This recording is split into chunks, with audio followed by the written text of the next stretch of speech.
Dampak kemarau mulai dirasakan warga di berbagai daerah. Di Polewali Mandar misalnya, di mana warga berjuang ke sumber mata air sejauh 1 km untuk memperoleh air bersih lantaran sumur warga mulai mengering.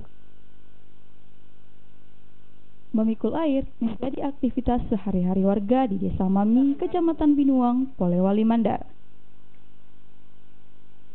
Mereka harus berjalan kaki sejauh 1 km untuk mendapatkan sumber mata air di pinggiran desa.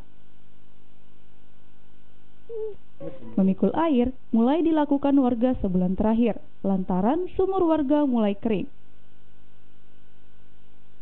Untuk kebutuhan sehari-hari, warga di dusun ini hanya mengandalkan satu-satunya sumber mata air. Puluhan jerigen warga antri berjam-jam di sumber air yang tidak jauh dari kawasan hutan. Untuk mendapatkan jatah air, setiap kepala keluarga hanya dapat membawa 10 jerigen air setiap hari. Air mulai jam 3 subuh, Pak. Ya. Saya datang sini jam 3 subuh. Sampai jam berapa biasa? Sampai jam, pokoknya tidak ada itu pernah berhenti. Kalau lohor berhenti sedikit orang.